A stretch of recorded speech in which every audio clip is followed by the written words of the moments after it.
Assalamualaikum warahmatullahi wabarakatuh. Bismillahirrahmanirrahim. Ila hadrat Nabi Mustafa Muhammad sallallahu alaihi wasallam wa ala alihi wa sahbihi ajma'in. Al Fatihah. A'udzu billahi minasyaitonir rajim. Bismillahirrahmanirrahim. Alhamdulillahi rabbil alamin arrahmanir rahim maliki yaumiddin. Iyyaka na'budu wa iyyaka nasta'in. Ihdinas siratal mustaqim. Shiratal ladzina an'amta 'alaihim ghairil maghdubi 'alaihim waladdallin. Rabbi ighfirli wa li walidayya amin. Hadiyatan minna ila masyayikhina wa li muallimina wa li murabbi ruhina wa liman ajazana, khususan ila musannif kitab Sulamut Taufiq al-alama asy-syaikh Asy-Syaikh Abdullah bin Husain bin Tahir bin Muhammad bin Asy-Syaikh Mu'alawi wa usulihim wa furu'ihim wa salajihim wa dzurriyyatihim wa muridihim wa muhibbihim wa jam'iyyatihim radhiyallahu anhum syaulillahi lana wa lahumul Fatihah. A'udzu billahi bismillahirrahmanirrahim. Alhamdulillahi rabbil alamin arrahmanir rahim maliki yaumiddin. Iyyaka na'budu wa iyyaka nasta'in. Ihdinas siratal mustaqim siratal ladzina an'amta 'alaihim ghairil maghdubi 'alaihim waladdallin. Rabbi ighfirli wa li walidayya amin. Tsumma ila abaina wa ummahatina wa jaddatina wa ila ruhi man fataha hadhihi al-qaryah wa man aqamaha wa li jami'il muslimin muslimat wal mu'minat al-ahya'i minhum wal amwat wa farahumullah lahumul Fatihah. A'udzu billahi minasyaitonir rajim. Bismillahirrahmanirrahim. Alhamdulillahi rabbil alamin arrahmanir rahim maliki yaumiddin. Iyyaka na'budu wa iyyaka nasta'in. Ihdinas siratal mustaqim siratal ladzina an'amta 'alaihim ghairil maghdubi 'alaihim waladdallin. Rabbi ighfirli wa li walidayya amin. Bismillahirrahmanirrahim.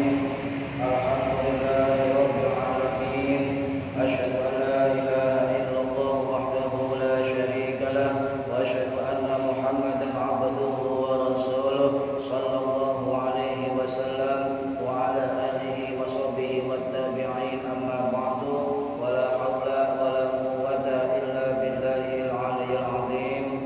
Ingkang kula hormati para bapak, para ibu jamaah pengajian rutin kitab Sulamut Taufiq, mugi-mugi yang hadir dan mendengarkan mendapatkan barokah, maslahah, manfaat, wa ni'mah wa salamah fid dini wa dunya wal akhirah. Amin ya rabbal alamin. Monggo niyati thalabul ilmi dan i'tikaf masjid. Para hadirin ingkang kula hormati, halaman 18 pasal baru. Bismillahirrahmanirrahim. Faslun utawi ikilah fasal. Wa min syurutis sholati lan setengahe saking pira-pira syaraté salat.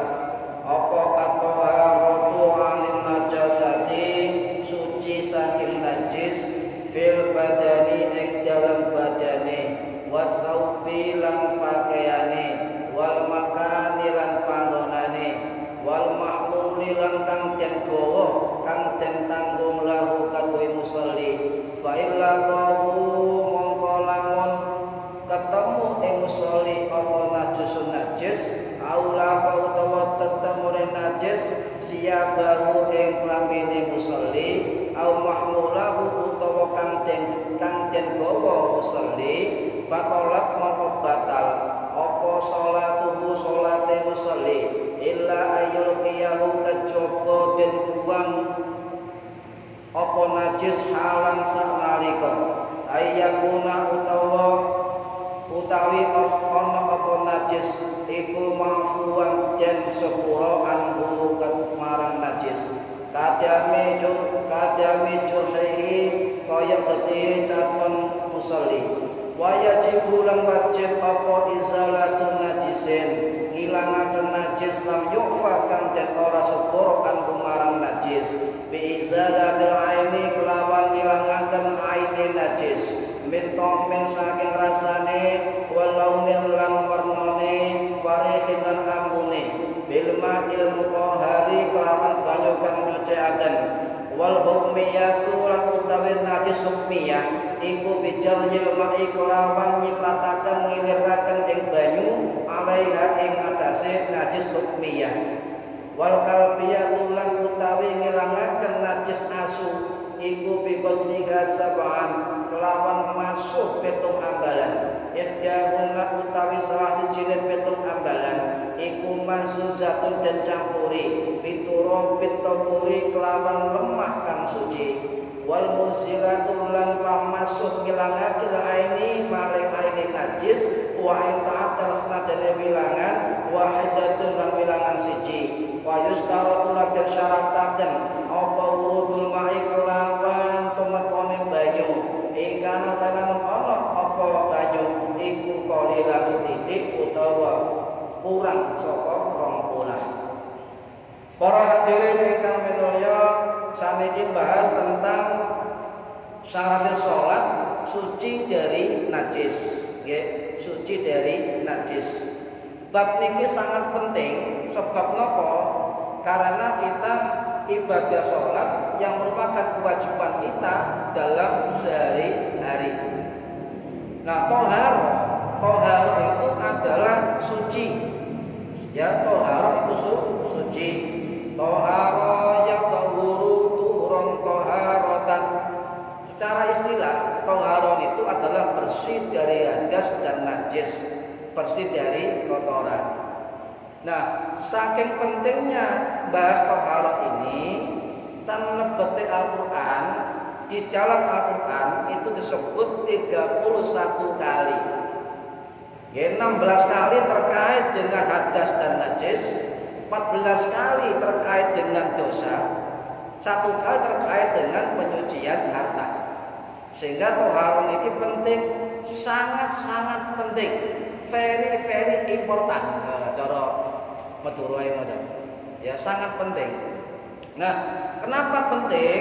Sebab Nabi dawuh at-tahuru syatrul iman, suci ya bersuci itu adalah setengah dari iman.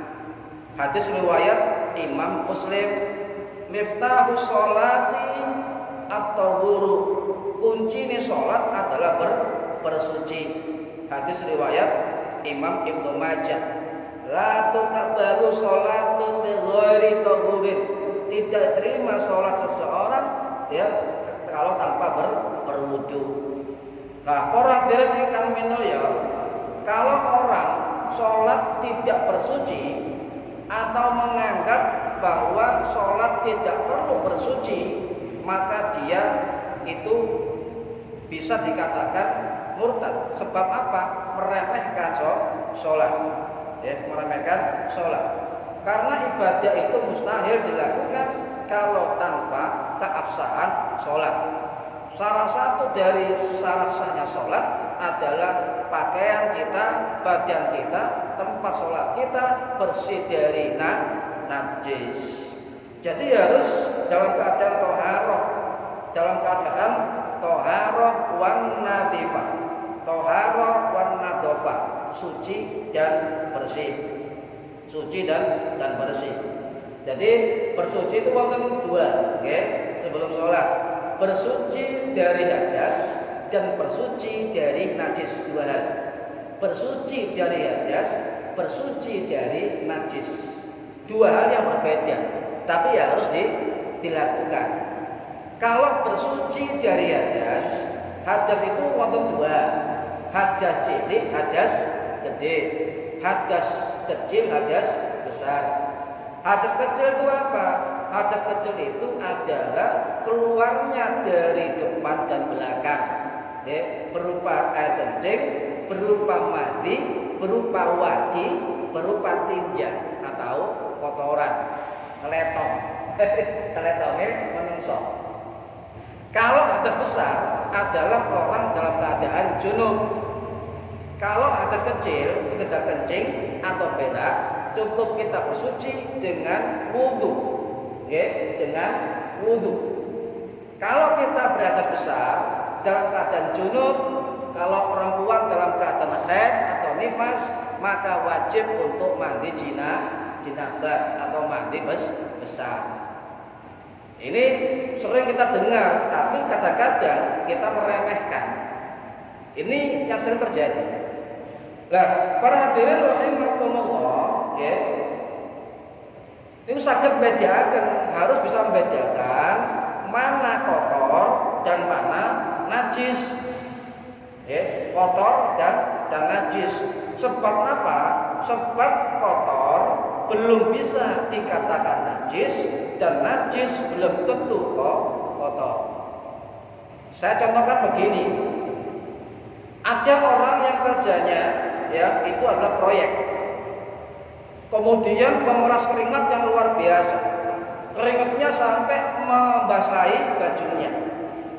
Kemudian bajunya ada pelangi-pelangi, pelangi, bekas keringat. Bekas keringat. Maka itu dikatakan kalau tidak ada pakaian lagi, kalau pakaian itu berkeringat atau kena keringat, bahkan ngecap keringat, itu boleh dipakai sholat karena keringat itu tidak najis. Ini ya, tidak najis. Sampai tidak boleh ragu-ragu. Oh, kelambiku kena keringat. Keringat tidak najis. Keringat tidak najis. Tapi lebih afdolnya, lebih baiknya, lebih utamanya kalau kita dengan pakaian yang tidak kotor. Jadi kelihatan kotor karena bekas keringat. Keringat tidak najis. Kalau sampai ada orang mengatakan keringat najis, dasar dari mana? Karena seluruh mazhab itu sepakat bahwasanya keringat itu tidak najis.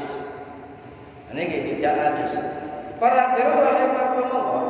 Jadi baju yang dekil ya, kotor karena keringat misalnya, dihukumi suci. Dihukumi suci asal pakaian kita tidak terkena najis.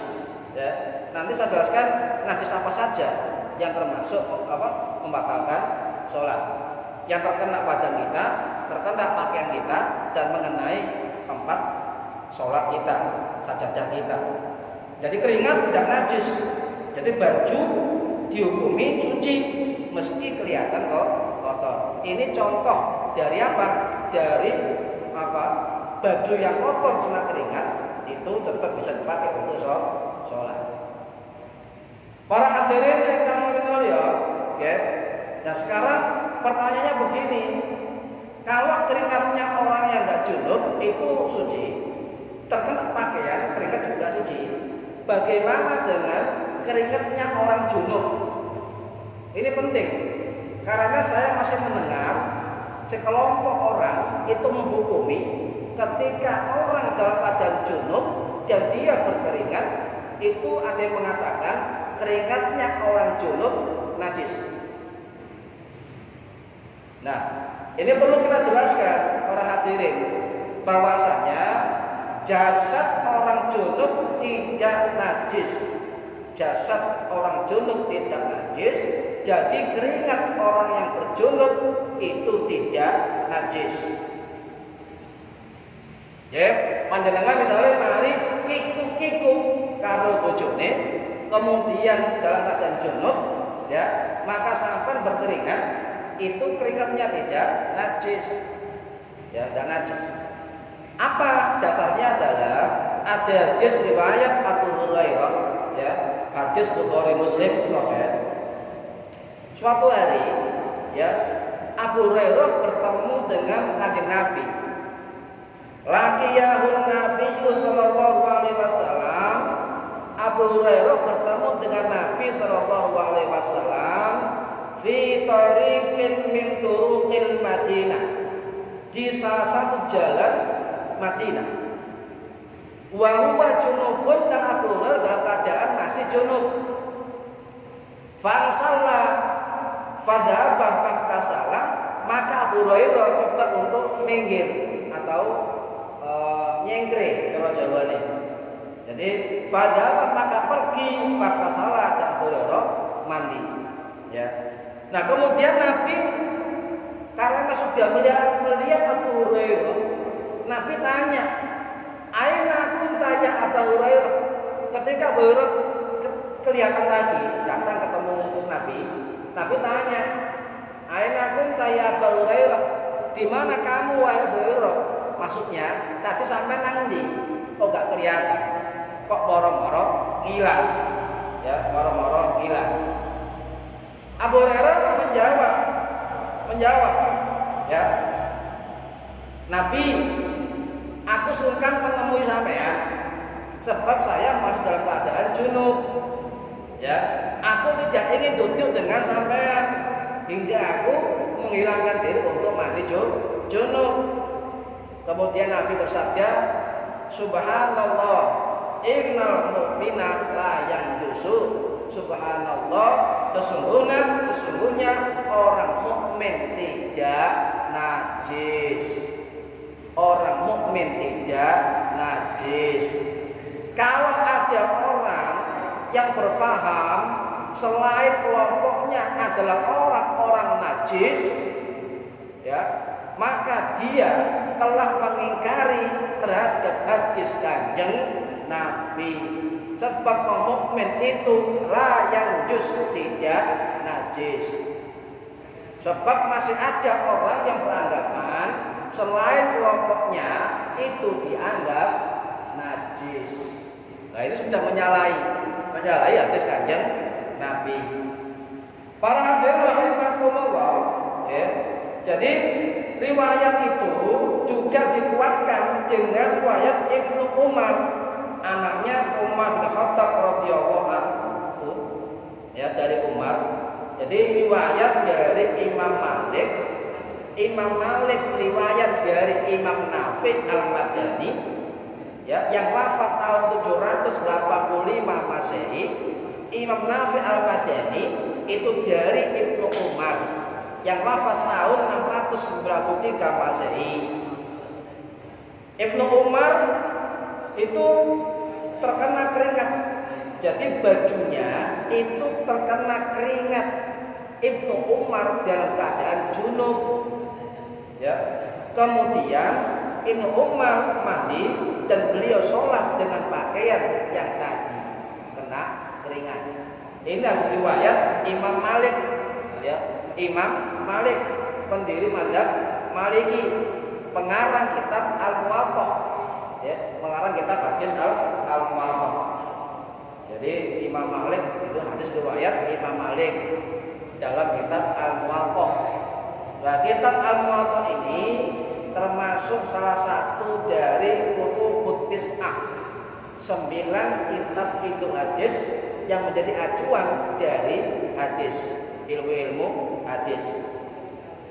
Termasuk 9 kitab hadis, kitab Sahih Bukhari, kitab Sahih Muslim, kitab Sunan An-Nasa'i, kitab Sunan Abu Dawud, kitab Sunan Tirmidzi, kitab Sunan Ibnu Majah, kitab Al-Muwatta Imam Malik, kitab Musnad Imam Ahmad, kitab Musnad Ad-Darimi, 9. Ya, 9 itu kitab hadis. Para hadirin rahimakumullah, ya. Kalau kita melihat ada istilah kitab Al-Muwatta, ada istilah kitab Musnad, ada istilah kitab Sunan, ada istilah kitab Al-Jawami, Al-Jami, kitab Sahih dan sebagainya. Apa maksudnya? Nah, di dalam model penulisan kitab hadis itu ada 5 bentuk, oke? Biar kita tahu, kita paham. Satu, ada model kitab, ya, yang bersifat al-jawami atau jami. Itu mengumpulkan semua hadis bab akidah, fikih, sejarah, adab, akhlak. Contoh kitab Jami' Sahih Bukhari, kitab Al-Jami' Sahih Muslim, kitab Al-Jami' Imam Tirmidzi. Ini kitab Jami'. Jadi mengumpulkan semua hadis-hadis, ya, mulai dari perbab. Ada juga kitab hadis yang modelnya Al-Muwatta atau Muwatta'at. Apa? Artinya dipermudah. Penulisannya itu atau penata babnya sesuai dengan bab fikih. Tapi dalam kitab yang bersifat muwatta itu tidak ada hadis sahih, belum ada hadis dhaif, belum ada. Yang ada hadis marfu', hadis mauquf, hadis maqtu'. Ya, karena waktu itu belum ada Imam Bukhari. Ya, Imam Malik ini adalah guru dari Imam Syafi'i. Ya, guru Imam Syafi'i. Nah, kalau ada hadis marfu berarti hadis itu disandarkan kepada Kanjeng Nabi Muhammad sallallahu alaihi wasallam, baik perkataannya, baik perbuatannya atau persetujuannya. Jadi ada hadis qauliyah, ada hadis fi'liyah, ada hadis taqririyah. Ada model kitab musnad. Ya, sering kita mendengar hadis riwayat Imam Ahmad dalam kitab Musnad Ahmad. Apa musnad itu? Kalau kita mendengar istilah musnad, kitab hadis musnad, itu kitabnya isinya adalah sesuai dengan rawi dan sahabat yang meriwayatkan. Ya, itu musnad.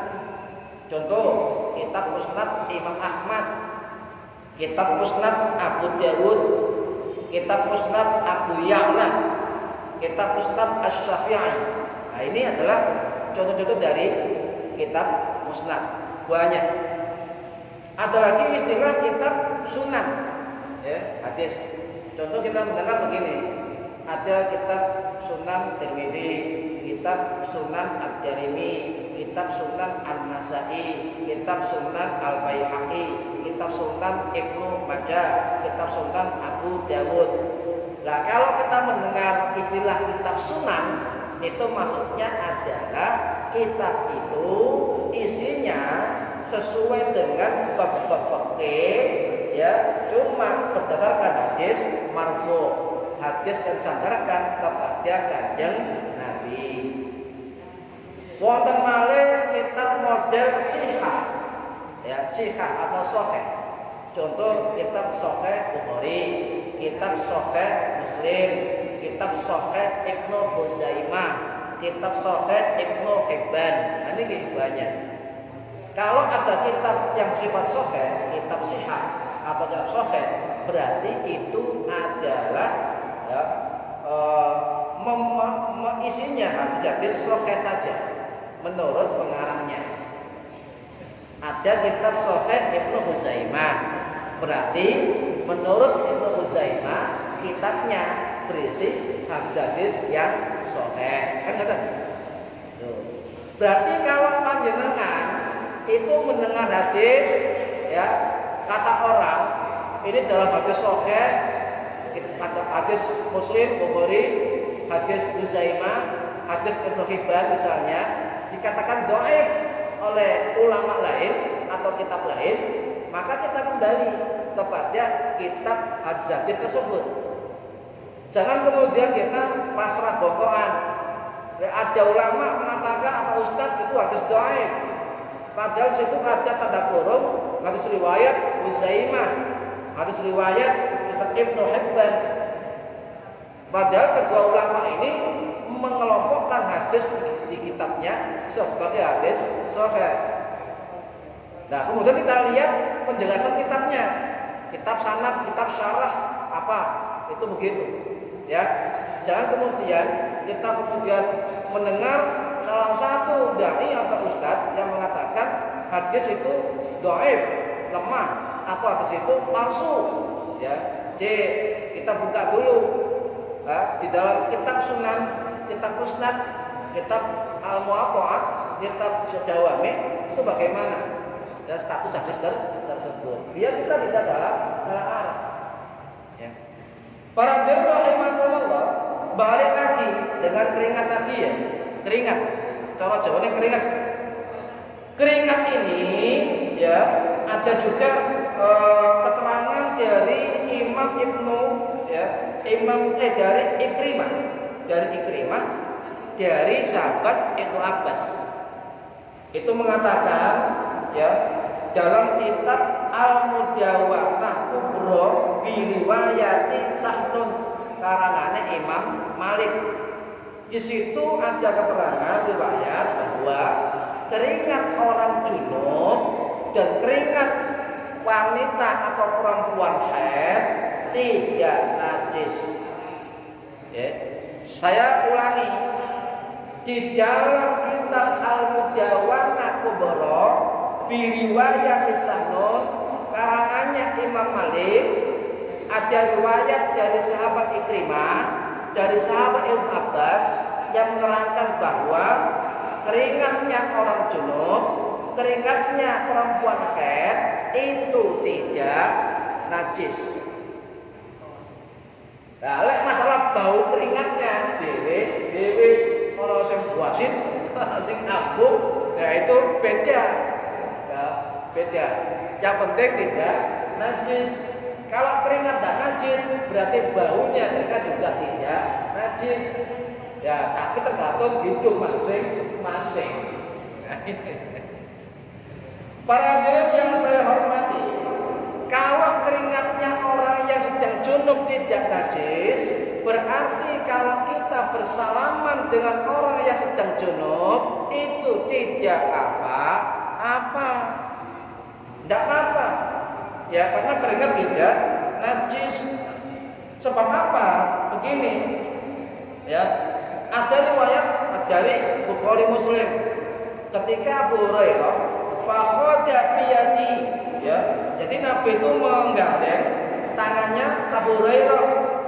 Famasyaitu ma'ahu, dan saya berjalan dengan Nabi hatta qa'ada, sampai duduk. Ini Abu Hurairah. Fangsalatu, maka saya pergi diam-diam. Jadi ketika Abu Hurairah ini dalam keadaan junub, ya, junub. Ini riwayat Bukhari Muslim selesai. Fakhadha biyadi, maka Nabi menggandeng tangan. Nek gandeng pasti pegang, ya kan? Fakhadha biyadi, maka Nabi menggandeng tangan saya. Nah, lek gandeng berarti jemuk, berarti megang. Nah, itu berarti adalah contoh riwayat bahwa sekali lagi keringat orang junub itu tidak najis. Ya, ini perlu dijelaskan, ya. Nah, kalau misalnya baju kena keringat sebanyak apapun sampai basah kena keringat, baju itu suci dan bisa dipakai untuk sholat. Paham ya? Nek kerja misalnya nang pabrik, bajunya kena keringat, ya, tidak ada pakaian lagi, boleh baju itu dipakai sholat. Soalnya banyak orang bertanya, loh, keringatku kepeh koyo udanan. Ya kalau nggak ada pakaian lagi ya monggo, karena jelas hukumnya jelas. Keringat tidak najis. Para hadirin yang kami mulia, ya, saya ulangi lagi, orang sholat, ya, harus bersuci dari najis dan hadas. Wa min syurutis sholati taharatu 'anil najasati fil badani wa thawbi wal makani wal mahmudi lahu. Tidak hanya bersih dari najis baik pakaian, baik tempat dan badan, juga sesuatu yang dibawa. Yang dibawa loh, ya, yang dibawa. Wal mahmudi lahu, sesuatu dibawa. Musolli, orang yang sholat. Musolli itu orang yang sholat. Kalau musola tempat sholat, ya, musolli sampai sholat dulu, Allahu Akbar, musolli. Kalau tempat sholat namanya musola, ya, sholat. Kalau masjid tempat sujud. Artinya kalau perkata ini kan musola lebih luas kalau dari perkata. Musola tempat sholat, masjid tempat sujud. Tapi istilahnya dipakai masjid lebih besar dari musola. Para hadirin yang saya hormati, nah, kalau bersuci dari hadas tadi itu, ya, jadi hadas itu terkait dengan badan. Kalau ada orang yang sholat dan bersuci dari hadas, baik hadas besar maupun hadas kecil, itu terkait dengan badaniyah, terkait dengan badan saja. Jadi bagaimana dia ketika hadas kecil berwudu, ketika hadas besar mandi junub, terkait dengan badan. Tapi kalau terkait dengan najis, ya, at-taharatu 'anil najasati, suci dari najis, ini terkait dengan badan, terkait dengan badani badan, terkait dengan taubi pakaian, terkait dengan makan tempat dan mahmul yang dibawa. Misalnya sampai sholat sajadahe suci, orangnya suci, pakaiannya suci, tapi sampai bawa sapu tangan yang kena darah misalnya, maka itu batal sholatnya karena membawa sesuatu yang mengandung najis. Ini harus dijadikan perhatian, ya. Ya, dengan cara nanti toharoh sa'ayah itu kalau ada. Para hadirin rahimakumullah, sekarang najis, ya.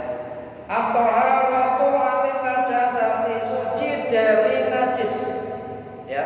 Baik badan, pakaian, tempat yang dibawa. 4 hal, ya. Saya ulangi, orang sholat syaratnya harus bersih dari najis, fil badani, badannya, fil thawbi, pakaiannya, fil makani, tempatnya, fil mahmuli, dan sesuatu yang dibawa lahu oleh musalli.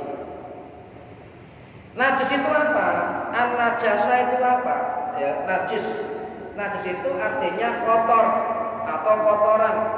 An-najasa itu juga termasuk dari al-qadarah, kotoran, al-qadarah, atau sesuatu yang dianggap kotor, ya, dan mencegah sahnya sholat, itu namanya najis. Ini sesuai dengan pendapat dari Ibnu Hajar Al-Haytami dalam kitab Tuhfatul Muhtaj Syarah Minhaj, itu mengatakan bahwa najis itu adalah sesuatu yang dianggap kotor dan mencegah sahnya sholat. Ibnu Al-Haytami ini salah satu ulama besar mazhab Syafi'i yang wafat pada tahun 1566 Masehi.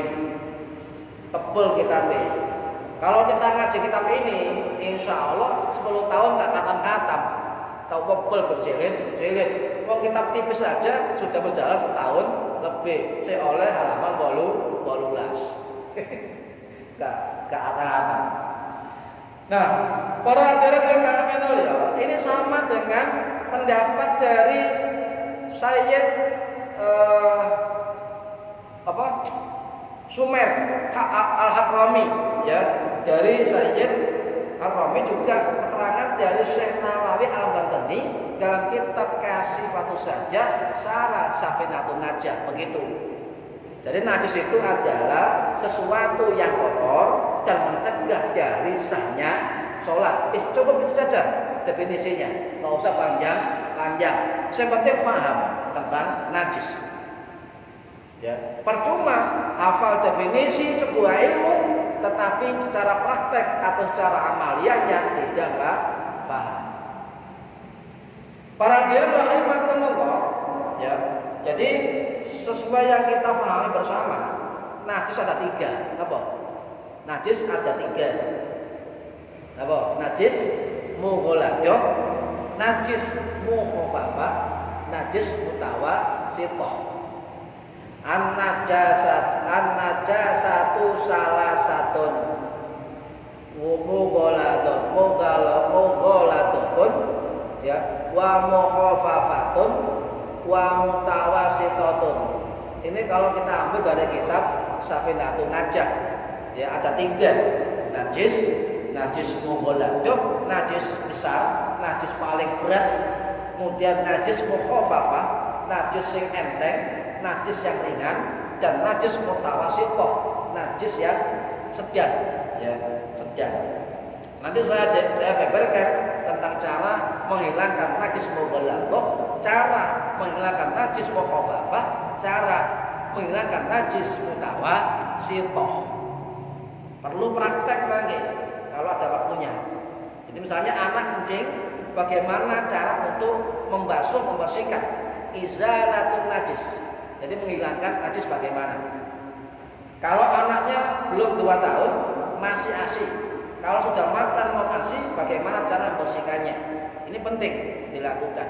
Kalau ada besok Senin ada lap, ya, lap atau tisu, nanti kita akan praktekkan bagaimana cara menghilangkan najis-najis tersebut. Ya, kalau ada waktu. Ketane kok senten ngarep. Perlu dipraktekkan. Para hadirin rahimakumullah. Ya.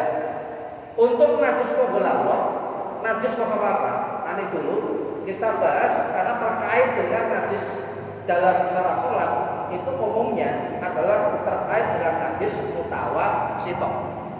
Ya, mutawasithah, najis sedang. Najis mutawasithah itu ada dua, ya. Najis mutawasithah ainiyah dan najis mutawasithah hukmiyah. Ini perlu dipahami karena kedua cara najis kita kan berbeda untuk menghilangkan najis. Baik bentuknya, baik jenisnya maupun cara untuk menghilangkan najis. Itu berbeda. Walaupun sama-sama najis mutawasithah. Ya, cara berbeda. Jadi kalau najis ainiyah itu ainun tampak mata, ketok ya, dari kata ainun mata, ketok wujudnya, ketok terlihat kasat mata, dapat dilihat sifat-sifatnya, baik sifat bentuknya, rasanya, baunya, dan juga bentuknya atau warnanya kelihatan. Ini ainun ketok. Jadi najis ainiyah adalah najis yang kelihatan, ya, yang kelihatan. Ya. Al-aniyatul lati ya kaha al-aniyatul lati laha launun warihun wa ta'mun. Najis ainiyah itu adalah najis yang terlihat kelihatan launun warnanya, yang kelihatan rihun baunya, dan kelihatan ta'mun rasanya. Syarat tiga ini harus hilang. Kalau ada najis ainiyah harus hilang, warnanya harus hilang, rasanya harus hilang, baunya. Ini harus dihilangkan ketiganya. Kalau najis mutawasithah hukmiyah, wal hukmiyah tullati la launa wala riha wala ta'ma. Najis yang tidak mempunyai rasa, tidak mempunyai warna, dan tidak mempunyai bau. Ya, tidak kelihatan, tapi secara hukum itu masih kelihatan najis. Ya. Kalau cara menghilangkan cukup dengan apa? Ya, jariyul ma'i alaih, dengan mengalirkan air atas najis hukmiyah. Nanti saya jelaskan. Ya. Para hadirin rahimakumullah. Nah, sekarang tentang najis mughalladzah. Najis mughalladzah, najis besar, ya, najis besar. Ini cukup dua. Dalam mazhab Syafi'i dan juga mazhab lain, najis mughalladzah, najis berat itu adalah najis yang berasal dari anjing dan babi. Ya, anjing dan babi, atau keturunan dari anjing dan babi. Ya, babi. Nah, sekarang begini para hadirin. Kalau misalnya kita ingin melihat najis apakah yang membatalkan sholat kalau terkena badan, pakaian, tempat. Kalau dalam mazhab Syafi'i itu ada 8 jenis najis yang bisa membatalkan sholat, terkena pakaian, tempat, dan badan. Satu adalah anjing. Kita kena anjing baik air liurnya, baik badannya, bulunya, kotorannya, dan sebagainya. Babi. Ya, kemudian apa? Yang ketiga kotoran manusia dan air kencing baik manusia atau hewan. Yang keempat bangkai, yang kelima darah atau nanah, yang keenam benda cair yang memabukkan, yang ketujuh muntah, ya, yang kedelapan adalah wadi dan madi. Kalau madi sampai membayangkan artis wayu, ya, kemudian keluar, itu madi. Bukan mani, madi. Kalau mani hasil kikuk. Nah itu madi, sampai dalam film unyil, kemudian metu. Hasratnya keluar dan keluar dari jalannya. Itu madi. Ya. Yang kemudian kalau wadi itu air apa? Yang mengiringi ketika kita kencing. Sering kita kencing kan? Kayak abot tuh ya, abot. kemudian keluar 1 tetes 2 tetes ya, itu wadi. Ya, madi dan wadi najis. Tapi kalau mani tidak najis. Ya, kalau pakaian ya sarung kena itu habis kikuk-kikuk kena mani itu boleh dipakai ya, karena mani tidak najis. Madzhab Syafi'i. Kalau ada pendapat mani najis, maka itu pendapat di luar Syafi'i. Yang penting apa? Kita madzhab Syafi'i memegang pendapat madzhab Syafi'i, hukumnya juga maka hukum madzhab Syafi'i. Mani tidak najis. Nah, enak. Kalau bingung, wong Ustaz YouTube ngomong ini bingung mana? Ngomong B bingung mana? Lo kok terus ini. Tetap kita di jalan madzhab Syafi'i. Para hadirin rahimakumullah, contoh najis anjing. Jenengan sering lihat enggak ketika di film atau di Facebook atau medsos ada orang-orang yang berjilbab itu ngerangkul asu, ya. Ngerangkul asu, turuan ya, asu, dol. Megang asu, ngelus-ngelus asu. Ono masjid dileboni asu. Nah, itu kan. Asu ini anjing. Bagaimana hukumnya? Ini kita harus paham. Kalau kita tidak paham hukum fikih, perbedaan pendapat, ketika ada anjing masuk masjid atau ada orang pegang anjing atau sebagainya, geger, pasti ya bermasalah. Ya, saya akan jelaskan para hadirin tentang hukum anjing. Karena apa? Menurut Syekh Wahbah Az-Zuhaili dalam kitab Al-Fiqhul Islami wa Adillatuhu, beliau mengatakan najis pertama yang diperdebatkan oleh para ulama adalah najis tentang anjing. Ya, anjing. Nah, sekarang begini. Menurut mazhab Hanafi, ini hukum anjing biar kita paham. Menurut mazhab Hanafi, anjing itu bukan jenis hewan najis. Ya, mazhab Hanafi mengatakan anjing bukan jenis hewan najis karena anjing bermanfaat untuk penjagaan dan perburuan. Kecuali air liurnya anjing. Nah ini. Jadi lek sampean mengikut mazhab Hanafi, sama rangkul, sama jak turu anjing itu, ya. Kemudian sama gawa tidak najis asal tidak terkena air liur anjing. Makanya kalau kita melihat di YouTube dimanapun, jangan kemudian dari kacamata kita menilai kacamata orang lain. Ya salah kaprah. Oh anjing najis, wong sholatnya opo? Sedulur, kita husnudzon saja. Oh barangkali dia pengikut mazhab Hanafi atau tidak ngerti, gitu aja. Ini mazhab Hanafi, paham ya? Nah sekarang bagaimana pendapat dari mazhab Maliki? Ya, hewan anjing itu suci. Oh, lek Hanafi tidak najis kecuali air liur. Tapi kalau pendapat dari ulama mazhab Maliki mengatakan bahwa anjing itu suci. Anjing suci, kecuali ketika ada bejana atau tempat pokoknya ya, dia kena air liur atau jilakan anjing atau kukunya masuk ke bejana tadi, maka bejana itu yang harus dibasuh 7 kali, bukan orangnya, bejananya yang dibasuh. Ya, karena itu syarat keutamaan dari ta'abbudi, perintah. Nah ini Maliki, paham ya? Nah, sekarang dari mazhab Syafi'i dan mazhab Hambali. Kedua mazhab ini sama. Apa? Anjing dan babi, baik dagingnya maupun seluruhan dari anjing itu najis. Tuh, beda pendapat. Kenapa dulu pernah geger kan ada anjing masuk masjid dengan wong kok menengahe kan itu. Kalau asuh keliran aja, kok menengahe, wong kok diam saja, ada anjing masuk masjid. Kalau dia alim, artinya paham tentang perbedaan pendapat, gak ngira umek, santai tuh. Kita lihat masjidnya mazhab apa dulu.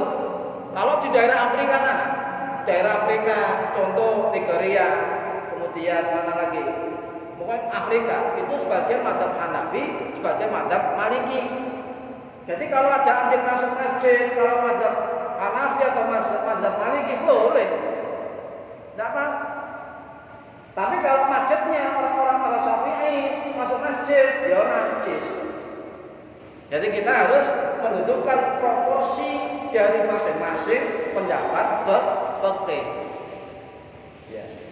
Ulama NU tidak santai. Ini ulama NU tahu kagetan. Tidak pernah kagetan karena paham tentang ilmu fikih. Nah, orang dari kata ya. Nah, itu anjing. Ya, kalau mazhab Syafi'i seluruhnya najis, sampai jemek ulune najis mubalaghah. Ya, sampai kejemek keserempet asu najis mubalaghah. Ngincak tae asu kotoran anjing najis mubalaghah. Harus apa? Dibasuh 7 kali, ya, salah satunya dengan pakai debu bituro bitohur, dengan debu yang suci, dengan tanah yang suci. Pertanyaannya, debu yang yang dicampur debu itu pada awal basuhan atau akhir basuhan? Ya, pendapat mengatakan lebih baik di awal basuhan. Kalau Imam Nawawi mengatakan, mazhab Syafi'i mengatakan salah satu dari basuhan 7 kali basuhan kena najis mubalaghah atau anjing babi, itu yang dicampur debu atau tanah itu bisa di awalnya, bisa di tengahnya, bisa di akhirnya. Nah, itu Imam Nawawi. Jadi kalau orang ngasui kena najis atau kotoran anjing, lemah campur di awalnya, oh enggak apa-apa. Campur yang pada basuhan tengah-tengah, yo enggak apa-apa. Dibasuh, dicampur dengan akhir basuhan yang 7, enggak apa-apa. Yang penting apa? Ketika kita kena, kita hilangkan dulu airnya, bentuk najisnya, baru kita membersihkan najis dengan 7 basuhan. Ihdahuna, salah satu dari basuhan itu dengan debu yang atau tanah yang suci. Paham ya? Yang penting paham. Sekarang babi masih banyak waktunya. Babi terakhir. Saya lanjut ke depan. Babi bagaimana hukumnya? Najis mubalaghah. Jumhur ulama, baik mazhab Hanafi, mazhab Syafi'i, Hambali, Maliki, itu najis mubalaghah. Hanafi, mazhab Syafi'i, mazhab Hambali, 3 mazhab itu menghukumi babi najis mubalaghah. Ada satu mazhab yang mengatakan babi itu tidak najis, adalah mazhab Maliki. Ini harus kita paham, harus kita paham. Tetap dagingnya haram, ya, tapi tidak najis tubuhnya. Ini pendapat mazhab Maliki.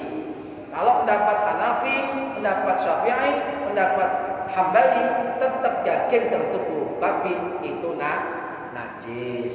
Cara untuk membasuhnya, mensucikannya sama dengan cara basuhan mencuci najis anjing. Ya, ini masih 2 bentuk najis yang saya terangkan, masih ada 7 lagi Senin yang akan datang. Matur suwun, mohon maaf, mugi-mugi manfaat barokah maslahah fid dini wa dunya wal akhirah. Al-Fatihah.